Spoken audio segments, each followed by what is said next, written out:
Là aussi, c'est verrouillé. Mais n'a pas pour le village pour ton l'air. Et pour faire pour le il faut nous mettre à pour le village. Mais pour le village breton.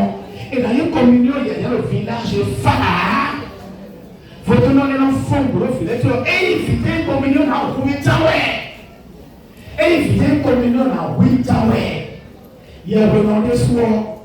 Et là, il y a une vidéo à la Ouitaoué. Nous, quand on est petit, plusieurs fois, et tia. Père, mon héros Thomas, et tia. Nous, moi aussi, c'est en on comprend. Bon, il paraît que les pays contre vous, et les enfants de cœur pour eux, vous rappelez cette histoire-là. On sait quelqu'un qu'on savait au nord, au Tassa, quelqu'un. Donc, comment il est bon?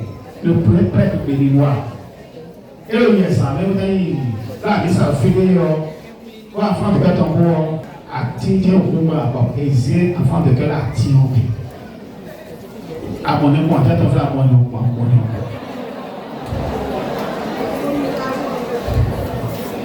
Whatever, et là, ça va la Tintin, blah! Ma tu as été, les sortes dans l'autre. Il y a ton frère, il y a un seul fils dans l'autre, mais il y a un seul fils dans l'autre.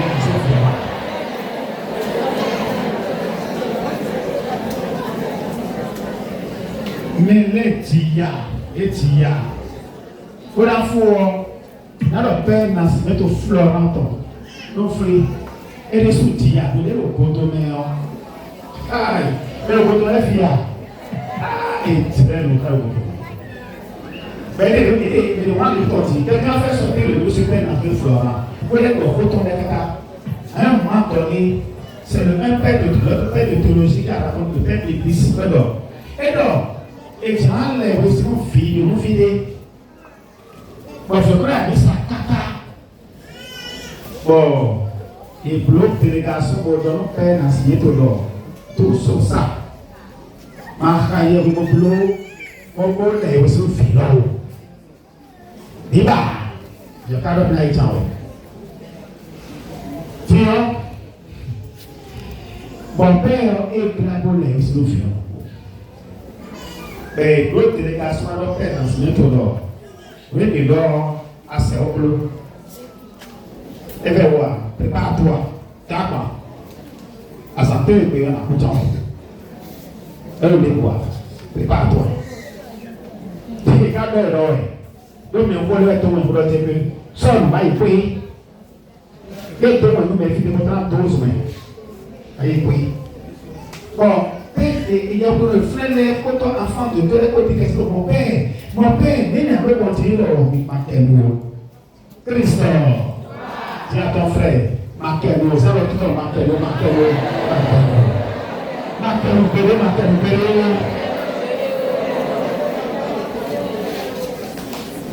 En blanc de temps, c'est le Saint-Sacrement. Mon père enfance, mon mari ça. On dit Saint-Sacrement. Et dit Saint-Sacrement, ça pose là. Oui, premier jour. Et l'on tombe dans la missa comme on l'a dit Saint-Sacrement. Deuxième jour, ça doit alors. La missa, mais Saint-Sacrement. Troisième jour, Saint-Sacrement. Bon, mais le balance pour bien rester, et nous, mon père en côté.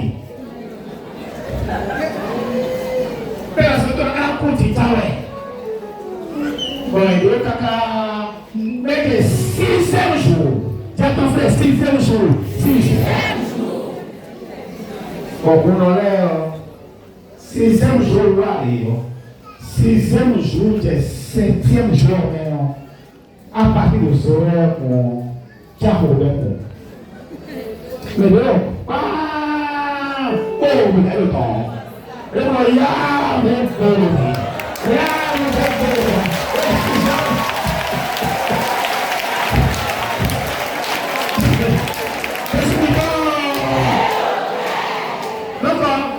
Et des pour dire, mais oui, avec le pot, on est tout le sou. Et votre femme en a sorti. Mon père, m'a oublié. Qu'est-ce que c'est? Et toi aussi. Oui, il y a mon père dit. Bon, et mon père, vous tournez les coins, aussi sur mon coin. Oh, ma soeur, Abi lewe kuwa oya kulote efun buati laba mi saraji e mo pere konto o me le ko le jije lo mo pe afela ya e bi ka ko lo yi lo sa me o me lo kura ni si o de lo ko mi o yi o ko akolo ma tous ma to ba do mo ba to ba do mo pe ke pe lo yo ko ko ti jodi ka pa mo pe le be et mais après mon père n'a pas de Florence moi et ça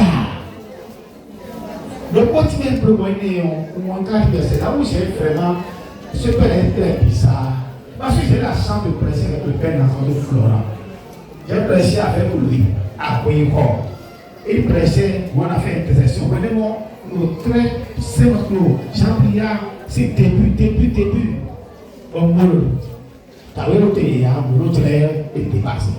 Mais il racontait ça comme il soit quoi partir. C'est que il mon vieux robot, mon vieux robot, il prend cacao, mal de cancer. Il a tout mal, il a tout le cancer de ses dos. Mon vieux n'a pas de violé. Mon vieux est mort de ancien. Avec la tia. Et j'ai accompagné ma vieux, on dit. Mon vieux docteur, elle m'a assisté les mots. Mon père est tombé et camion. Et bouti camion. Et catabro. Et garé. On a mon père dans ce mètres fleurs là. Wa. Et oui, pour petit jail. Mais on dit que avec bien là, et là, je vais dire avec ça, c'est l'actualité. Ça là, c'est l'actualité. Et pour faire mon leçon. Et le film est beau. Et le film est de 0. Film mon toilé. Et le film est. Et là, à l'enseignant, et l'enseignant. À l'enseignant, et l'enseignant. Et le ami. Pour pour aller, pour le comer. Pour les couteaux. Couteau à mon nom. Mais j'ai trop, on dit caca pour eux. Et mon bah. Le tourné. Et le bah. On a si comme des mémoires, on a comme. Mon père vous parle, on fait des mémoires. Et mon père, toi aussi, vous parlez. Et quand vous payez, et quand vous enterré un peu plus de 10 ans. Alors, on monte le bureau fini. Pour voir tirer. Mais toi aussi, vous êtes venu. On a moins qu'on mène. On a qu'on mène tout le monde. Et j'ai pris ça. Mon père va se par un poteau ou un pot pour se voir paroisse. Pour pour cérémonie, mais pour autant de paradis d'homme, pour enterrer mais en quantité. Tu vois, quand on a nos outils, on va tout dire, c'est ton. C'est ce qu'on a changé. On va tout ça changer. Frère, quand tu vois l'histoire de ces Saint-Charles, Charles hier, photo qui s'était au hôtel où toi es en ces photos et toi es bureau de la Missa. Maintenant il y a Missa Pablo, et prier, puis maintenant c'est alors et prier, que c'est l'oublié, mais si l'oublié. Vraiment, voyez que tout le monde au Ganda ou à des petits tibés.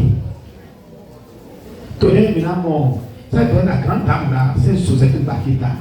Elle est de l'Ouganda. Elle est de combien de l'Ouganda? Elle est de Sud-Afrique. Elle est soudanaise. Elle est soudanaise. Tout le monde est à côté, elle s'est mélangée. Nous étions similaires sous bord. Donc, on va dire que il faut accepter la souffrance. Mais voilà que nous aimons la vie. Nous aimons mariage. Nous avons hôtel de l'homme. Il n'a pas hôtel 5 étoiles, il m'a le père. Vraiment visage et puis les peut choisi, bien choisi, social, bien choisi, et oh, ça c'est petit. Et là, c'est bien, frères et sœurs, vous n'avez pas aimé. Nous allons offrir nos souffrances à Dieu aujourd'hui. Il y avait des qui on va offrir ces souffrances à Dieu et demander à Dieu de nous libérer. Parce que souffrance maintenant est en. Et c'est quand Dieu est mélangé quand Christ c'est quand Dieu a parlé au quoi. J'ai compris dans mon cœur ce qui manque à la passion de Christ a déclaré Saint Paul. C'est comme si Jésus voit son caca est mais il a dit vous pouvez vous dire pour les nazi au petit dans une corne. Donc il a dit il veut y avoir bien ben avec bien mais souffrance de ton lait il m'a dit que ta souffrance ne soit pas inutile. Non, ta souffrance ne sera pas inutile. Il faut offrir ta souffrance. Ouais, où tout ouais. Non, il y a eu non, il y a eu c'est pour la femme il y a vu quoi. Ensuite, non, ton où tout ouais. Non, ton goût mais déjà. Mais il y a un goût mais déjà non ton. Et il y a un goût. Bon, et mon frère était non dit. Et le temps quoi, était tant il le fait pas merci. Au final, le merci. Des choses comme ça arrivent. Mes frères, acceptons la souffrance. Tu n'as pas d'enfant aujourd'hui. On t'a privé la grâce de paternité parce que tu t'es déclaré pour le Seigneur. Tu penses que tu resteras tel jusqu'à la fin, laisse Dieu parler. Vos souffrances ne seront pas inutiles. Prends la main de ton frère pour dire ma souffrance ne sera pas inutile. Je vais offrir ma souffrance. Je vais offrir ma souffrance. Et tout à l'heure, nous allons offrir toute notre souffrance à la croix de Jésus tout à l'heure. Parfois, écoutez bien. La soeur, les deux soeurs après des amis, même père et mère. Et c'est que la soeur la souffre à cause de celle-ci. Au 20 mois, il y a des filles.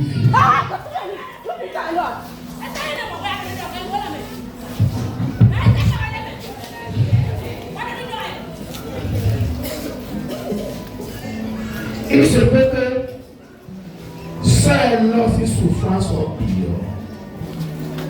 Au 20 mois, il y a le demande de ton temps.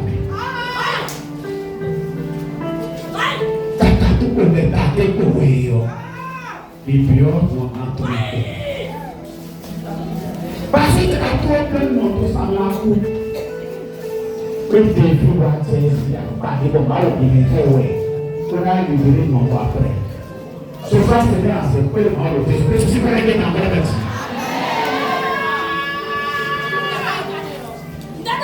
Il y en a un avec chaque petite vie étoilée. On vit tout le temps.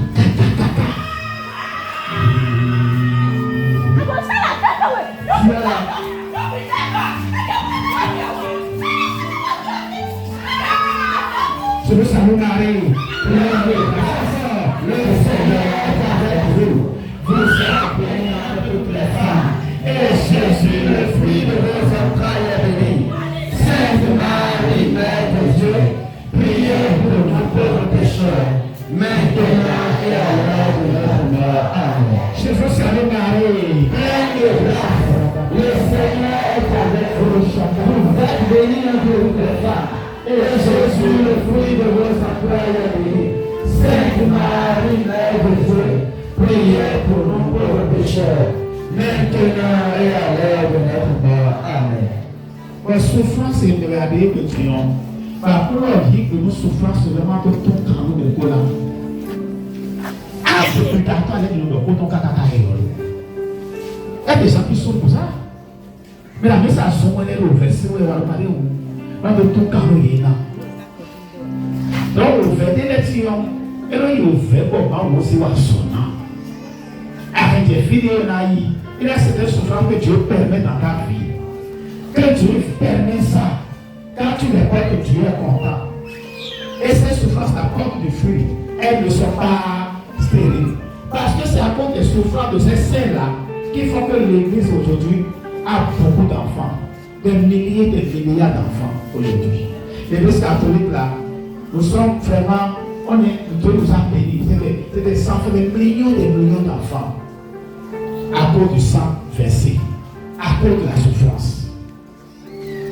Aujourd'hui, tu vas regarder Jésus pour dire, regardez la sainte face là-bas.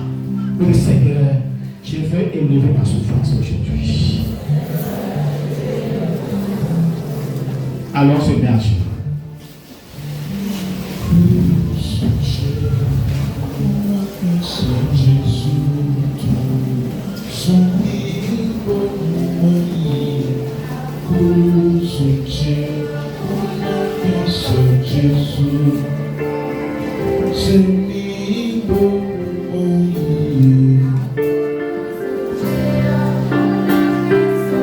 Levez la main, Seigneur.